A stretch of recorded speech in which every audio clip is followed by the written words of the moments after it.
Sir, Gran Bullet from Bomboradyo. Sir, the NBI po is conducting investigation about this 2019 SEA Games possible irregularities. Sir, sa ombudsman na-dismiss yung complaints versus Secretary Vince Dizon. Is there any possibility na sisilipin po muli ng ombudsman? That's a very good question because just this morning I asked my staff to get the whole file from 2021 to see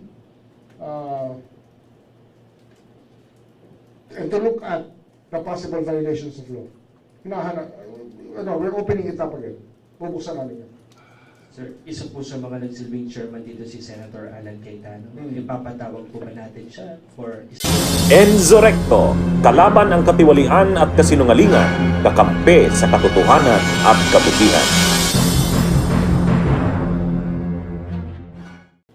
We're still building it up. We will not rely on the BICAM alone. We have other ways to prove our case.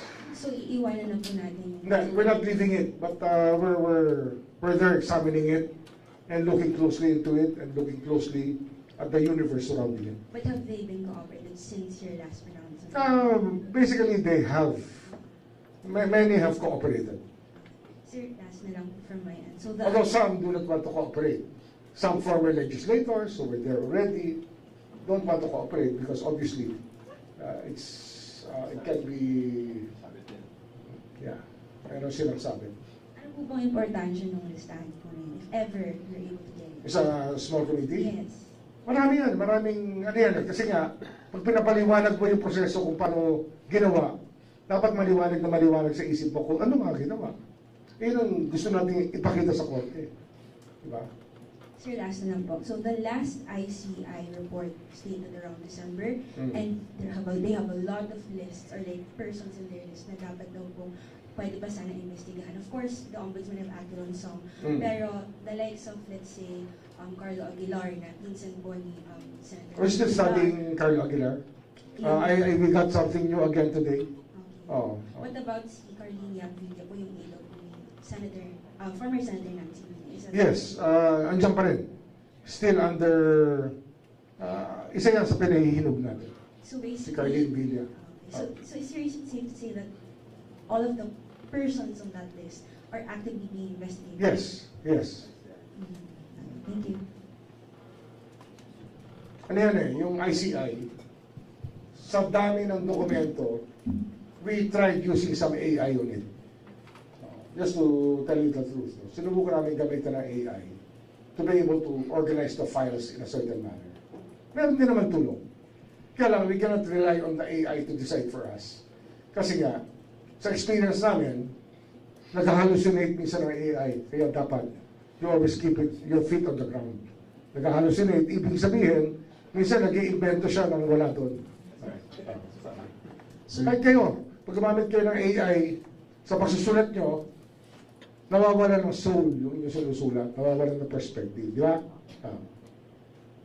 Sir, good afternoon. How about yung grant case na pinubo naman natin about Senator Jesus Cordero? Tuloy yan, ginagawa pa rin namin lahat yan. Ano yan eh? Alam mo, when you have 500 possible cases to file, at ang dating kasi ng mga tao, ng mga ebidensya dyan, iba't ibang level eh. Hindi naman reliable lahat. Kaya dapat susuriin mo pa ng gusto yan. Lahat. Pero tuloy-tuloy yan. Tuloy-tuloy yan. Some stage na siya, sir. Andiyan pa rin. Nasa fact-finding pa rin siya. Fact-finding pa rin. Pero malapit na rin yan. Darating tayo dyan.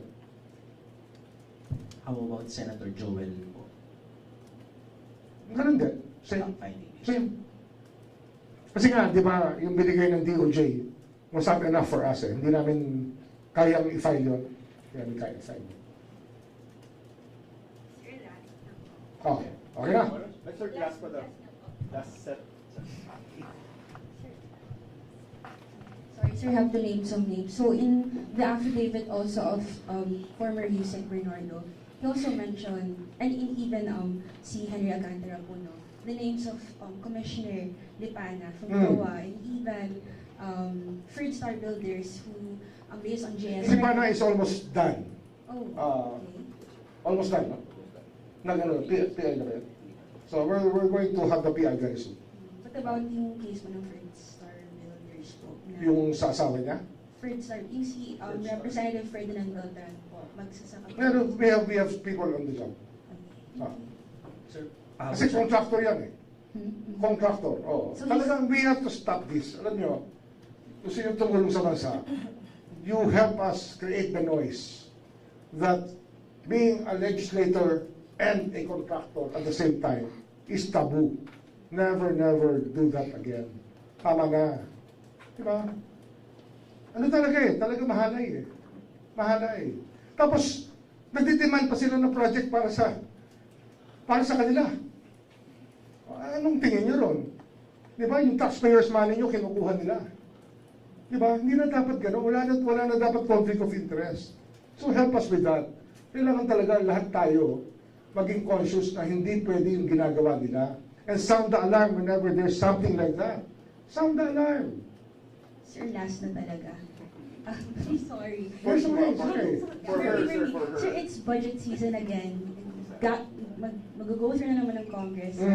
Pag, sir, siguro ng mga projects and all of that, what is your warning to them that you've been actively investigating on conflicts of interest? We don't want another brand. We prepared a letter to the DBM already to give us a copy of the President's proposed budget.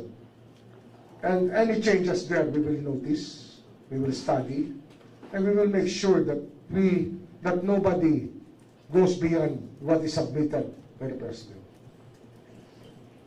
Sir, Gran Bullet from Bomboradyo. Sir, the NBI po is conducting investigation about this 2019 SEA Games possible irregularities. Sir, sa ombudsman na-dismiss yung complaints versus Secretary Vince Dizon. Is there any possibility na sisilipin po muli ng ombudsman? That's a very good question because just this morning I asked my staff to get the whole file from 2021 to see and to look at the possible violations of law. We're opening it up again. Bubuksan namin yan. Sir, isa po sa mga nagsilbing chairman dito si Senator Alan Cayetano. Ipapatawag po ba natin siya for statement? There's a time for everything. Basta pag-aaralan muna namin yung ginawa ng office natin noong 2021. Kasi walang double jeopardy yan. Wala naman na-charge nun eh. So, titignan namin. Thank you, sir. Thank you, Speaker. Speaker. Martin, Ah. I'll be forthright with you. Kasi may mga... Let's phrase it. Yung sa PI level, sir, normally, how many days do you need? Hindi, ang rules na ginawa namin, 60 days yan. 60 days. Hahaba lang yan pagka may motions na kinakailangan i-grant within the 60 days. Pero yun talaga yung aming timeline na ginawa. Dati yan, years yan eh, ang PI dito eh. Ginawa namin dyan 60 days. Nakapublish yung rules ng PI. I think you should look at the rules again. Sir, SONA is less than 2 weeks away, so yung sinasabi ng iba na timing nun, that's impossible. Hindi matagal talaga ng kaso eh, magkamada ng kaso eh. And yun nga, kung formally nga, 6 months nga eh. 6 months talaga para mabuo namin eh. Mahirap din yun eh. It's the level of cases dito sa former speaker.